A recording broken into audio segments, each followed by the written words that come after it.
Have you ever wondered whether the problems in the world today would exist if we had deeper connection to ourselves, others, and the environment and acted from that place? Welcome to the Conscious Action Podcast with your hosts Brian Berneman and Kayla Greenville, who believe that connection is the key to taking conscious action as individuals and creating a better world. We are here to raise awareness and inspire meaningful action by sharing stories, knowledge, and conversations with thought leaders and change makers. From sustainability to well-being and everything related to conscious living, our mission is to empower you to be the change that you want to see in the world. Welcome everyone to a new episode of the Conscious Action Podcast. I am Brian Berneman, your host, and I have the pleasure to be joined all the way from Bali in Indonesia by Tom Jackson. Thank you so much, Tom, for being here, for taking the time to share with us in this conversation. And for everyone that is listening, what can you share about yourself and your path? Brilliant. Thank you, Brian, for having me on. I'm really excited. I'm Tom, and I run Honest Ocean Material, like you said, out of Bali. And we basically micromanage plastic waste here in Indonesia and Southeast Asia. And we prevent plastic from reaching the ocean, and we recycle it before it gets there, as well as collecting smaller amounts from the ocean.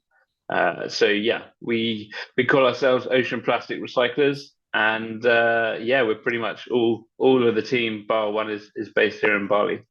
Beautiful. So before we get into like what you're doing and the mission and like how all of that is happening, can you share with us like what from your life experience led you to this? Yeah, so I've always been conscious and eco and looking for that sort of as consumers as we are looking for the eco options. I worked on private yachts for many years, 6-7 years. Moving from America to Europe and doing not only Atlantic but Pacific crossings as well, and seeing plastic build up in the ocean. It really didn't sit well with me, and so I looked at leaving that world and moved into a supplement startup, which we've all sort of seen those pharmaceutical white tubes with pills in and those kind of things. And it was, they were plant-based supplements. They were fantastic, really great product, but we had this packaging which was horrible, and it was plastic, and we wanted to do a refillable option, like where it was e-commerce based, so they consumers could send it back and we'd refill it.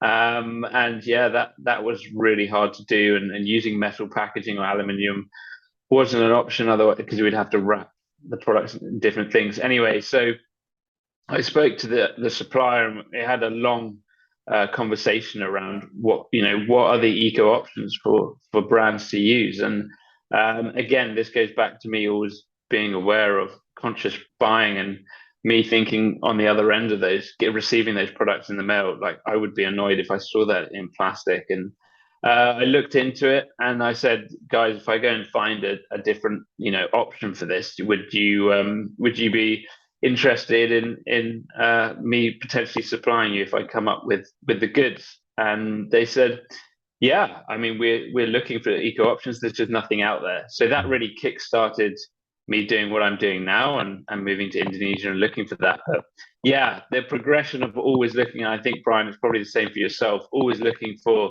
eco options, reusable, and when you find a brand or anything we buy and they stand for something a little bit different, I usually cling on to them with other products they bring out, or refillables, anything like that. It's a really important part of the ecosystem of life, and that's kind of how it started for me. Always had the interest and looking into things that people are talking about, but no one's asking why that's happening or why isn't that happening.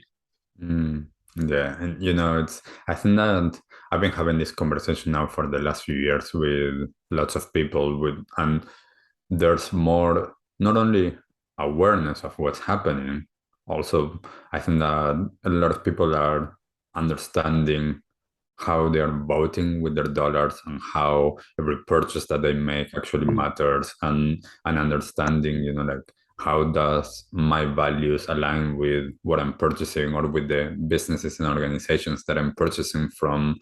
And I can say I definitely stopped buying lots of things that I was consuming in terms of food because of the packaging that they come in. And Right. and as you're saying, like what's the alternative? Is there an alternative there? And I'm aware with a lot of these like these things that sometimes there's no perfection in certain alternatives. It's like, well, we have all of these big issues, and some things it's like we need to rethink the entire system.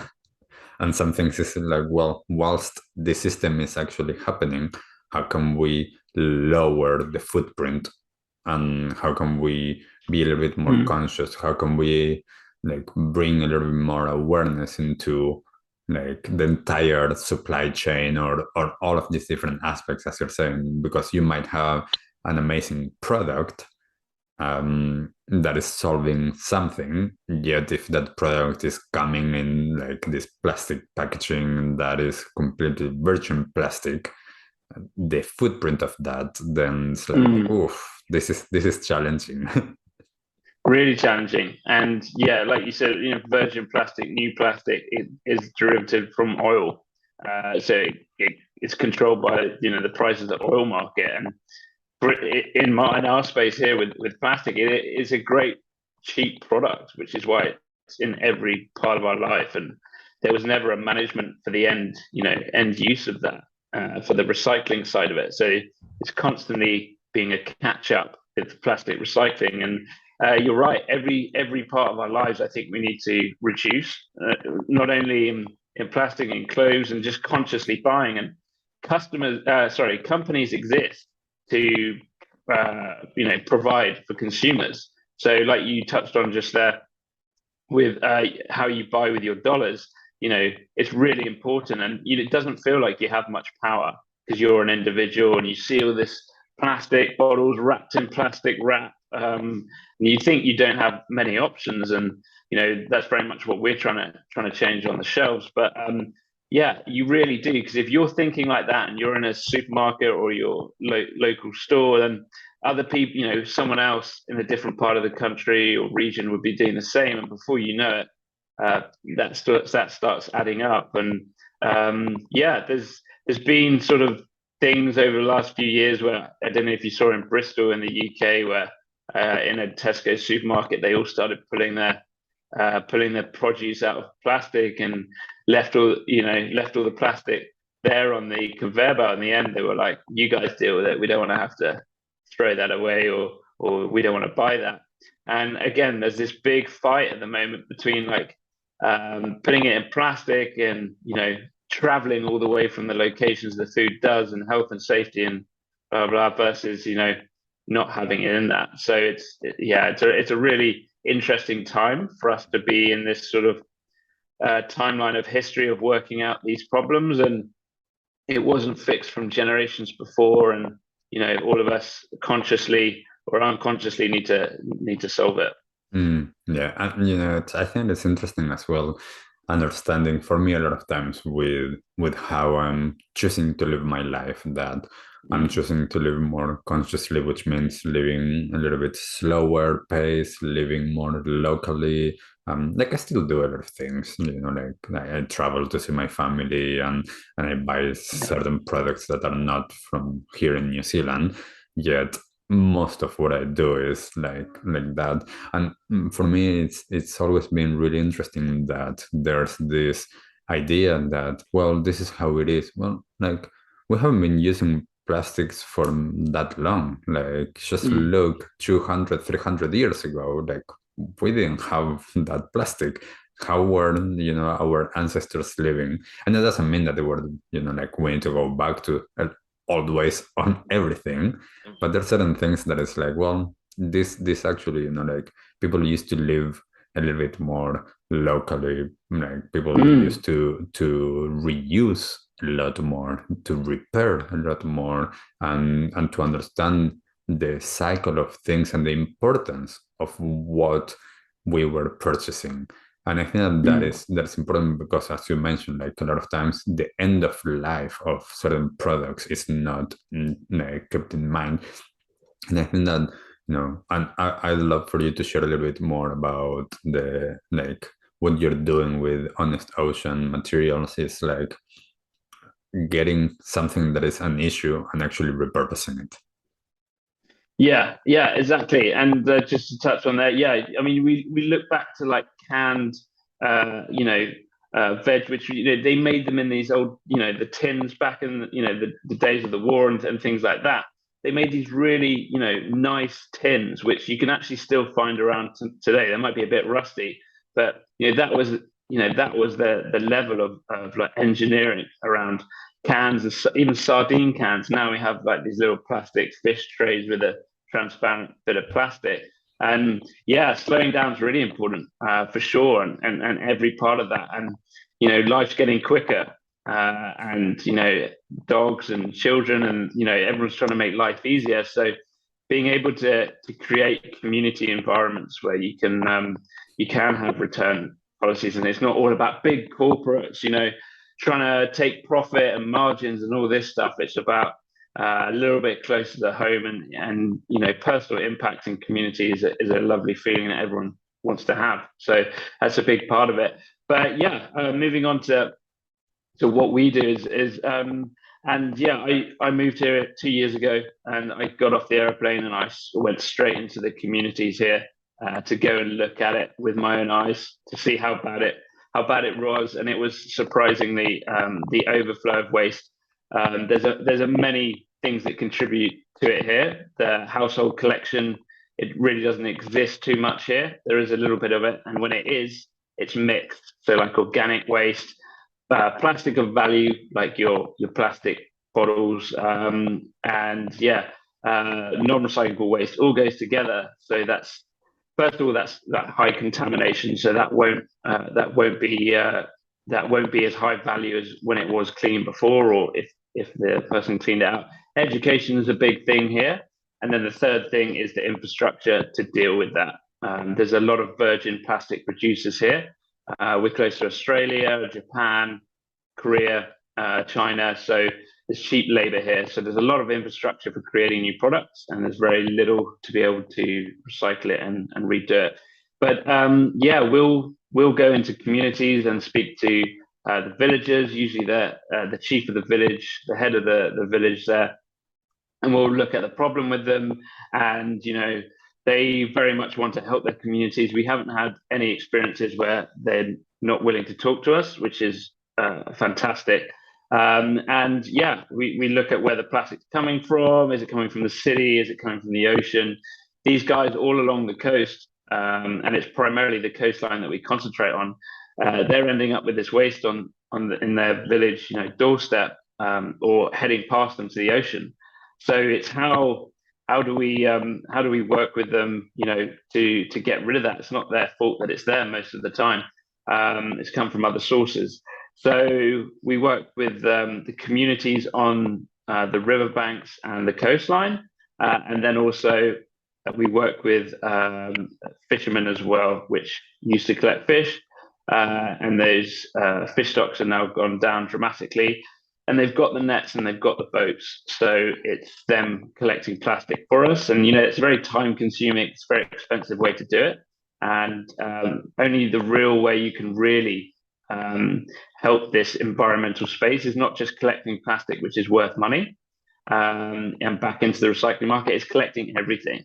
Because whether it's plastic of value or stuff that can't be recycled, it's in the environment. So all of it has to come out. So we've had to spend a long time working out how it's financially viable to do that. And we're a for-profit company, so that we can actually give these guys long-term jobs in the coast that we can work with. So yeah, that's basically the first step of it. And we work with the communities. We're not in competition with them. We just want to work with them to get the plastic away from there, and we'll buy it from them after we've helped them organise with the collection. And then from there, it will go to our recycling plant, which from our location is no more than an hour away usually. We've started in a few more of the remoter islands of Indonesia, which has to come from boat, unfortunately. But yeah, it will be recycled, separated, recycled, washed. And then we partner with companies and brands that socially care about the people and the plastic in these affected regions. And yeah, that's really, we had to control everything from collection to sending to customers. And usually this supply chain, Brian, is like everyone does one step, and that's the easier way to do it. And it's been really difficult for us to control every step of that. But it's really important. You have to be accountable for that. And there's loads of technology around now. So we can track all our orders, which is really important to show consumers, where it's come from, and, the end user, manufacturer or customer. There's a lot of greenwashing around these days, which I'm sure you've seen. So being able to provide evidence of where it comes from is really important. Yeah, and I think that it's so important as you've been sharing. All of this is already in the environment. This is one of the things for me of of understanding what's important in terms of how we want the system to run. We want everything to run in a reusable way, which means that plastic is not, especially single-use plastic, is not the solution. Yet, for whatever is already created there, do we want it to be waste in the ocean, like incinerated, creating pollution, or do we want it to actually, with all of that, do something, turn it around, and create something more valuable, something that as well, and one of the things that I appreciate about what you're doing is that it's also, like, for me, like in the climate crisis, is also a climate justice issue. And a lot of times, like small communities or like the islands here in the Pacific, like they are taking a lot of what us in the industrialized world are sending to them, and it's not their fault, but they don't have the systems in place to also deal with it.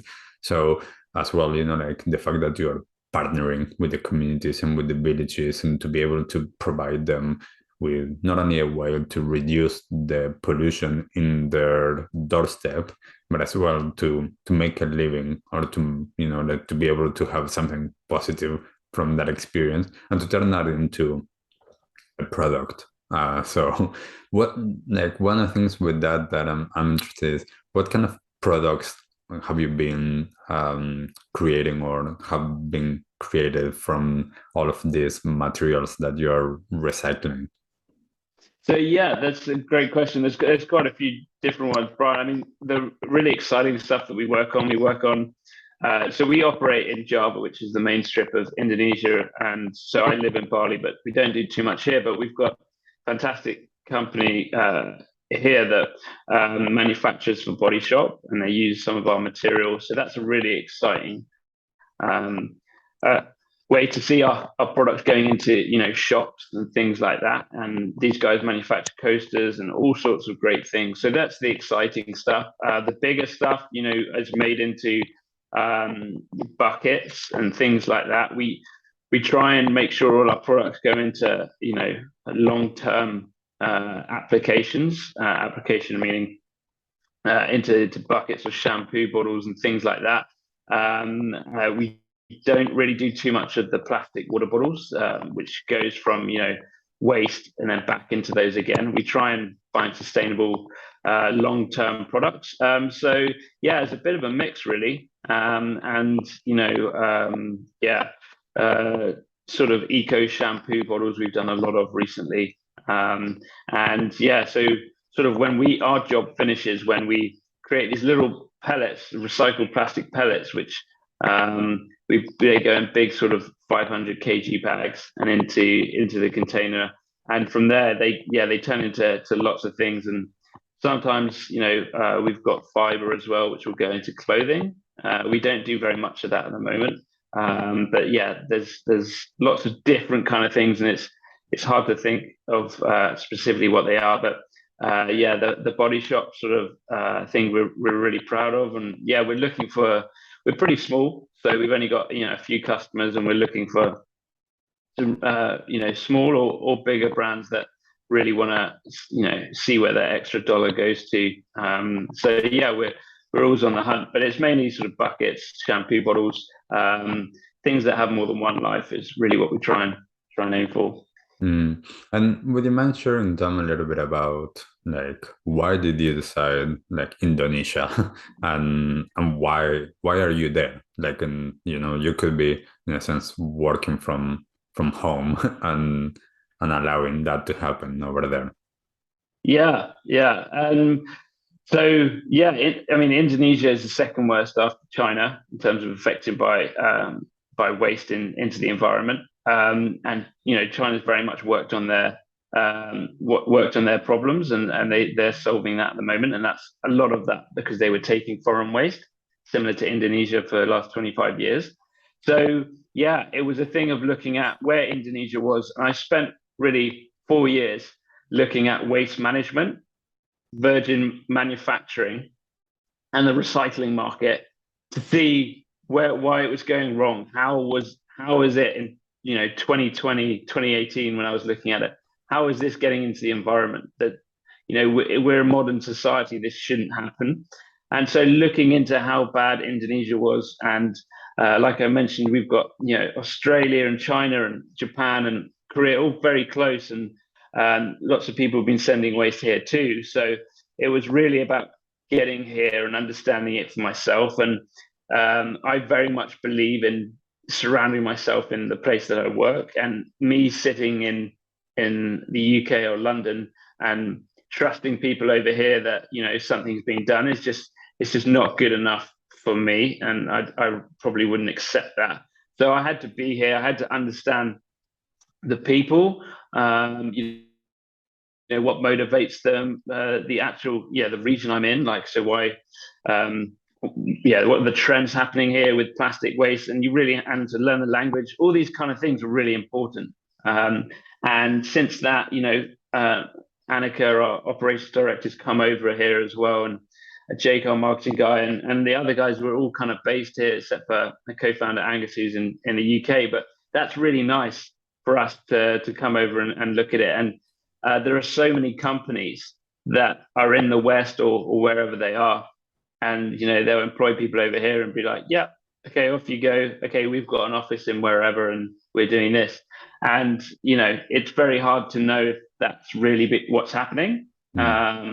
So yeah, that was a big part of coming here and just putting 100% into this. And for our customers, we have to be accountable. Greenwashing is a really scary word around if you've got a brand or a company that has a big reputation, you can't be in those situations. So it's on us to be here and to be doing exactly what we say we're doing, and to show how we're different from everyone else, which potentially aren't doing it that way. So yeah, it's a really important part of our business being here. Our business is Indonesian as well as a British one. So yeah, it's about ingraining yourself in the roots of where you're operating from. Yeah, and I think that it's really important understanding the space of how to create the change and whose responsibility is it. A lot of times, I am a big advocate for like taking responsibility for my life. Yet I know that I'm in a place of privilege. I know that like there's people that are literally every day surviving, and if the plastic option is going to be the cheapest thing, then they're going to buy that. So like a lot of times it's like, as you mentioned, like how the organizations and businesses can create that change and not greenwash, like actual change to create new systems and to not put everything on the consumer, which is what ends up happening a lot of times. Yeah. Because not every consumer is aware of what's happening, of the impact of what they are purchasing, or they cannot make that choice. So a lot of times I'm like, well, for anyone like me that is in a place of privilege in terms of education or knowledge and has they can make the decision of I'm going to change the way that I'm doing things, then it's like, okay, what am I doing to create that change? And how am I, in a sense, creating more of the demand for the things that are actually creating a benefit for people or the environment instead of the other way around. So like the more that I can as an individual do that, the more, in a sense, that the companies will see, oh, like there's this trend that is changing and people are becoming more aware. And of course, there's still millions or billions of people that are not, but it's little by little, like creating that change. And I think that's, as an individual, that's all that I can do. It's like leading by example and to share with others and get others to question if what they are purchasing actually is needed, and if it's needed, if there's a better alternative. Yeah, absolutely. And it's actually really important, things we're talking about here, Brian, because big business does blame consumers all the time. Like, you need to separate your waste, or you're not recycling it properly. And big, manufacturers of plastic will create it, and then they don't care about the afterlife or the end of that, because that's someone else's job of waste management. So there's a big unaccountability side of things, and it's really interesting to see the brands that are trying to be game changers in this space, which are actually like TerraCycle and Loop and things like that, which is trying to bring the bottle, they own the packaging, and it just gets refilled and it circulates that way. It's really important. And like you said there with trends, like look at the vegan movement, right? That was a massive part of the last like 15 years of food and dieting, I guess, if you would call it. And that didn't start from companies putting that on shelves and going, hey, you guys might like this. It's because people asked for it, and it started with a very small minority, and now you see on shelves that meat free takes up most of the shelves these days. So it's really exciting to see what consumers can do, and it really shows that it works. And those companies exist, to supply us with things. So knowing the value of your purchase, I would say, is as us as a conscious consumer, is really important, because alone you feel really empty, and together you can achieve a lot through those. There is a lot of blame on consumers, and it's easy to do that because there's not one thing, as many individuals, whereas a big business is one component. And I think as we get on, and as companies rise and startups come along, they are creating more accountability for what they're supplying, and social impacts as well as the carbon side of things these days. So I am hopeful for the future, and this is why I like talking to you, Brian, because there's a lot of negativity around the world, but this we're talking about solutions and things that are trying to make the world a better place. Really, really important part of the life cycle of our planet that we're in at the moment. So it's exciting times, because it will get better. Yes, and that's the vision that I have. I do have like this optimistic, for some people, view of going to a future that is actually thriving, that is more in connection with with nature, with each other as communities and people, and to understand like we can get there. It's not this for me the future is not this apocalyptic like Armageddon type of world. It's like, well, like we're going back to that connection with nature, and it's possible as long as we move in that direction, as long as the ones that we can make those decisions can do that. It's a lot of times, as well as we are talking about the the companies putting everything on people. It's like, well, how can an individual see that someone's plastic product is actually made from 100% recycled plastic? It's like, it's trying to put everything back on the consumer. Although it's important for me to take the time if I want to make the right choice. It's like, like, what are those things that I need to look out for in a company? Because there's a lot of companies with greenwashing. I see, like some big companies that put out one product that is like, oh, this is made with recycled plastic, and like a lot of people, like jump into that, and that company advertises that, and then I found out reading the fine print, it's like, well, there's only a percentage of that, and it's only in one product of the 500 that they do. So it's like, do I want to support that or not? And that's, as an individual, my decision, in a sense, whether I want that big company to say like, oh, this one product, like, you're going in the right direction, or like, no, you're making a mess of everything else, so I'm not going to jump onto that. And that's up to me as an individual to decide in which of those I want to be. Yeah, absolutely. And like you said, it is up to you, and it's up to all of us to be a part of that. And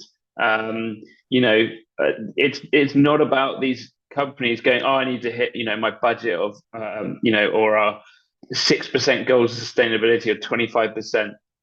We don't typically work with companies like that. If people want to physically have a change, or in society, or create products for their end users, which from the core of their business they actually want to help, then all day long we're going to look at that, and that's really exciting for us to do. People who want it cheap, want it quickly, and just want to hit their targets, of course, big companies have got targets. But like, what do you want to achieve? Do you want your consumers to come back and buy that product 12 times, or do you want them to buy it once and find out that actually you were doing the bare minimum and things like that? And we're in a time of traceability, not just for plastic, but for big companies to be accountable. And this is a cool thing about what we see, like the next generation. They don't want to work so much for big companies, and they want to have a social impact. And they won't do like the last generation. They won't do 25 years in the same job. If they're not happy after a year, they're on to the next one. And this is very much a workforce which is coming in, which won't put up with that and wants to be a part of the change. And it's a fantastic time to be able to see how relevant that's going to be for the success of big businesses, or whether we're just going to run with a network of medium to small businesses with massive social change. Big companies need to be aware of that. And it's not about the politics and the gain inside of a business, which, if anyone's worked in a corporate, that's a big part of that. It's about being more as one, and especially as Honest Ocean, we are all on the same energy movement together, going that way, with the value of that it always comes back to the people on the ground who do this, and we exist to help them and create a platform for them to sell us material to. And if every business starts having that sort of attitude, the world would be a much better place. And consumers and us going to purchase, we wouldn't have to look for that and really struggle to spend time on finding that product which is better for the environment, or that company has a cause that if I pay 20 cents more for this product, actually it's gonna, that could go towards a villager's monthly rice or food buying habits. That's where we all want to be, in that environment. Whereas if we have to buy these products off the shelf, which we do, we want to see it go further. And we're really getting to a time where we see social media is bringing people together like nothing in terms of sustainability. And everyone's panicking because they've got to come up with new ways to help consumers, and it just comes with being honest and truthful. And humans connect the best on that way, and that's why we're called Honest Ocean, because we wanted to set us apart from all the bullshit that we find in this industry, and really just show people what we're doing. And it's a massive part of massive part of the future for any size of company, and creating that value. It's really important. Yes, that honesty, that transparency, and as you're saying, more and more people are leaning to work with or to purchase from those organizations and businesses that are transparent with their values, with their mission, and there's no such a thing as perfection. Yet Right. there's a willingness to show, okay, this is what it is, this is where this is coming from, and this is how we are supporting the people that are working here. This is how we're supporting the community and the larger community and this planet. So it's super important to do that. And Tom, one of the things that I wanted to ask you as we're bringing this conversation towards an end is, for anybody that wants to learn more about what you're doing, or potentially they have some product that they are like, oh, I could actually get that recycled plastic from Honest Plastic, Honest Ocean. How can they get in touch with you? Absolutely. So yeah, the easiest one is honest-ocean.com for our website. Or actually, just DM us on Instagram. That seems to be pretty good. So we're honest.ocean on there. Or you can find me directly on LinkedIn, which is Tom Jackson HO. On LinkedIn, I'm pretty active on there. And yeah, we'll get back. And if you do have any product ideas or need some material, some recycled material, yeah, please get in touch. Be fantastic to work with anyone, whatever size your business is. Beautiful. And thank you, Tom, for taking the time for this conversation, for the work that you're doing. Keep that up. As I mentioned, we need to actually create the change that we want to see, and you're doing that and supporting, being on the island there with the people working alongside. So yeah, amazing work. So for everybody listening, again, go and check that out. We'll put the links on the show notes so that you can access it easily, and check what you're buying, understand the power that you have on every purchase that you make. And yeah, again, if you have, as Tom was just saying, business or an idea or something, just get in touch with them. So yeah, thank you, Tom, for being here. Right, thank you very much. Really enjoyed being on, and yeah, look forward to speaking to you again sometime soon. Thank you. Awesome. Thank you. And thank you, everyone. And we'll see you on the next episode. Bye. What did you like the most about this episode? Take a moment to think about what change you can make in your life today. Share your conscious action on social media using #ConsciousAction and tagging @ConsciousActionNZ so we can celebrate your impact on the world and create a ripple effect. One easy action we would love for you to take right now is to share, like, and subscribe to this podcast. This will help us get these messages out into the world and inspire more people to take conscious action in their own lives, contributing to the better world we hope for.